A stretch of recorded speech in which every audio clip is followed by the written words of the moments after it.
Assalamualaikum warahmatullahi wabarakatuh. Perkenalkan, kami dari kelompok 5. Kami di sini akan menjelaskan sedikit tentang akuntansi tempat ibadah dan akuntansi pendidikan. Nama saya Romli Mubarok. Di sini saya akan menjelaskan tentang akuntansi sektor akuntansi pendidikan dan akuntansi tempat ibadah atau masjid. Akuntansi masjid itu merupakan suatu proses identifikasi atau pengelolaan sumber daya masjid atau sumber daya keuangan masjid yang digunakan sebagai laporan pertanggungjawaban untuk mengelola ekosistem sumber daya keuangan masjid tersebut. Selanjutnya ada akuntansi sektor. Selanjutnya ada akuntansi pendidikan. Akuntansi pendidikan sendiri merupakan proses penyusunan informasi kuantitatif terutama bersifat keuangan agar berguna dalam pengambilan keputusan. Keputusan di sini adalah keputusan ekonomi yang memiliki pengaruh dengan entitas pendidikan. Saya Niswa Gita akan menyampaikan tentang sumber dana dan lalu lintas keuangan pada akuntansi masjid. Sumber dana berasal dari 4, yaitu sumber dana atau donatur tetap, donatur tidak tetap, donatur bebas, serta kegiatan ekonomi atau usaha ekonomi. Donatur tetap berasal dari sumbangan jamaah atau pihak lain yang secara periodik memberikan infak. 2. Donatur tidak tetap berasal dari sumbangan berbagai pihak, biasanya dilakukan dengan cara melakukan permohonan, seperti contoh pada lembaga donor dan lembaga pemerintahan. 3. Donatur bebas diperoleh dari lingkungan jamaah sendiri atau pihak luar yang bersifat insidental. Dilakukan dengan cara menyediakan kotak amal atau kotak infak serta penggalangan dana kepada masyarakat. 4. Usaha ekonomi dilakukan dengan cara melakukan kegiatan ekonomi, khususnya pada bidang perdagangan dan jasa. Poin kedua, lalu lintas keuangan. Pengumpulan dana dilakukan oleh bagian pendanaan dan perlengkapan dengan cara mengajukan proposal, menyediakan kotak amal, serta melakukan kegiatan ekonomi khususnya bidang jasa dan perdagangan. Pemasukan dan pengeluaran.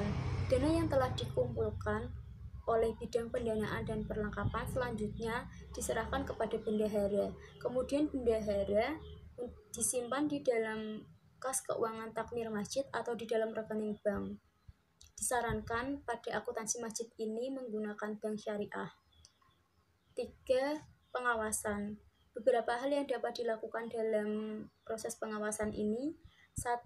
Mengumpulkan bukti-bukti pengeluaran kas seperti nota, kwitansi, dan sebagainya.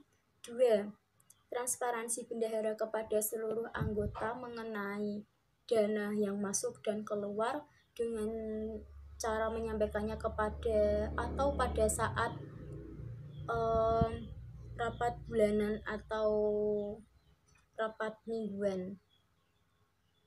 3. Informasi keuangan takmir masjid dapat ditempel pada papan informasi yang telah tersedia.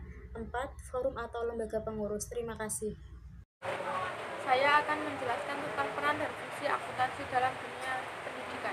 Peran dan fungsi akuntansi dalam dunia pendidikan adalah untuk menyediakan informasi kuantitatif, terutama yang bersifat keuangan, agar berguna dalam pengambilan keputusan ekonomi dalam entitas pendidikan, seperti contohnya untuk pembayaran SPP dan pembayaran uang gedung. Pembayaran SPP dan uang gedung itu diambil dari rincian dan administrasi sekolah yang sudah ditulis menggunakan akuntansi. Jadi akuntansi dalam dunia pendidikan juga sangatlah penting untuk mempermudah pencatatan dalam hal pengeluaran dan administrasi sekolah. Terima kasih. Selanjutnya saya akan menjelaskan tentang siklus akuntansi pendidikan.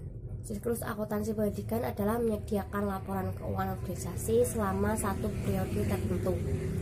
Nah, alur proses akuntansi pendidikan dimulai dengan pencatatan transaksi, yaitu dengan penyusunan laporan keuangan dan penutupan pembukuan. Sistem akuntansi siklus akuntansi pendidikan dikelompokkan dalam 3 tahap, yaitu tahap pertama 4 tahap pencatatan, mengidentifikasi, pengukuran bukti transaksi, serta bukti pencatatan. Yang kedua, tahap pengikhtisaran, melakukan penyusunan neraca saldo, pembuatan air jurnal penyesuaian, penyusunan kertas kerja, pembuatan air jurnal penutup, membuat neraca saldo setelah penutupan, membuat air jurnal pembalik gitu. Nah, untuk tahap yang ketiga yaitu tahap pelaporan. Tahap pelaporan ini melakukan penyusunan laporan surplus devisa, laporan arus kas, neraca, dan catatan atas laporan keuangan.